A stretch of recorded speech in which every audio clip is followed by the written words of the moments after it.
Hello, my name is Aronia, and I have started last fall a training as a witch or earth magician.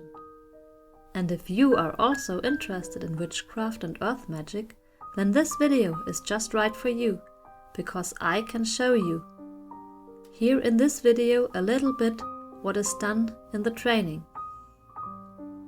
So the training started this weekend where we met. There were about 20 people who were interested in this training, and we learned a lot about plant magic, about the old tradition and the roots, where it comes from.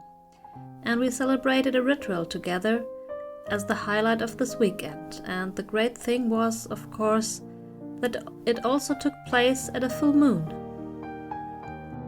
And what really impressed me deeply about this weekend was that I found people who really want to walk this earth magic path intensively and seriously, and that they were not total freaks who participated in this workshop there this weekend. So part of earth magic training is receiving a quest. The quest is a specific task or quest, and it's given to the student by the earth magician. And now I'm back home and I'm going to start working and practicing with all these experiences that I've gained and all the contents, these learning contents I've newly gained. And so you can maybe get a little bit of an idea of what that means. I would like to share with you a short part of practice session. So the first thing I want to do is to familiarize myself with nature. And for that I chose a part of the forest near where I live. I went there, and in this forest there is an area called the Celtic Entrenchment, because thousands of years ago the Celts lived there, and this area is fenced off by a high earth wall that you can still see today. And the special thing about it is that this earth wall has an entrance and an exit, which is recognizable by a gap in this wall, and elder bushes grow on the right and on the left, both at the entrance and at the exit. And these elder bushes have sown themselves there, and I find it quite interesting and exciting, because in the old folk belief the elder is the gateway to the other world. Dwarves, trolls and other beings have used the elder bushes as a gateway between worlds. So I stepped through this gap in the earth wall and also had a little bit of the feeling that I was now going to another world. And I had brought a gift for the forest that was apples and a little bit of wine. That was a friendly offering to the forest, which I distributed there in the forest at the roots of the trees. And as a result of the training, I now had a very different understanding of what it means to connect with nature in a friendly way. So I was able to build a very strong connection with the forest. Through this intense connection with the forest, a very valuable insight came to me. So we humans often think in too short time intervals, and we do not consider the entire time frame of mankind in our thoughts and actions. We have a history, a tradition, roots from where we come.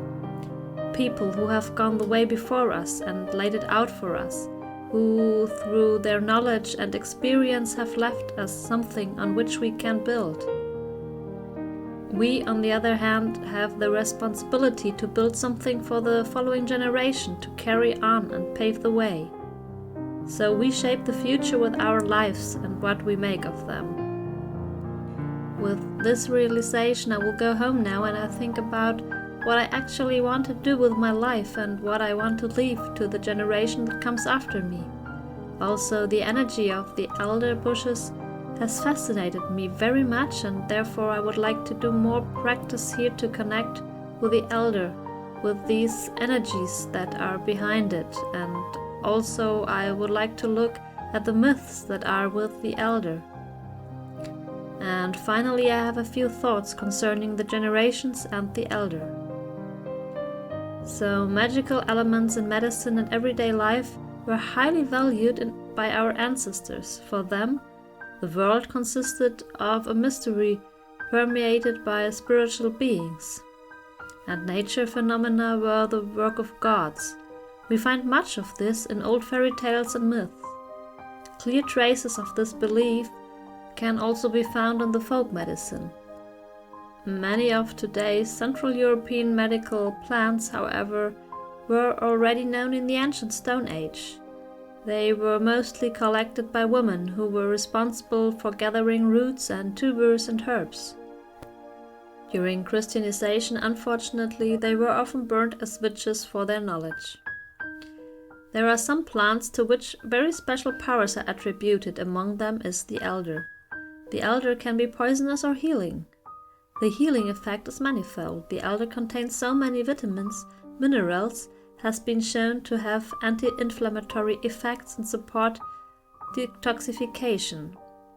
So probably the best known application of elder is the elder syrup, which is obtained from the flowers. The berries can be used for juice, wine or jelly. Elder tea can be made for petals and bark. By the way, in ancient folklore, it was strictly forbidden to cut down an elder bush or damage it. An old country law says, "For departing this life soon, do the elder prune." The great goddess of early times, whose embodiment in our culture is Mother Holly, is the first guardian of this bush. And if people use the part of the elder bush for healing purpose, they first ask their permission.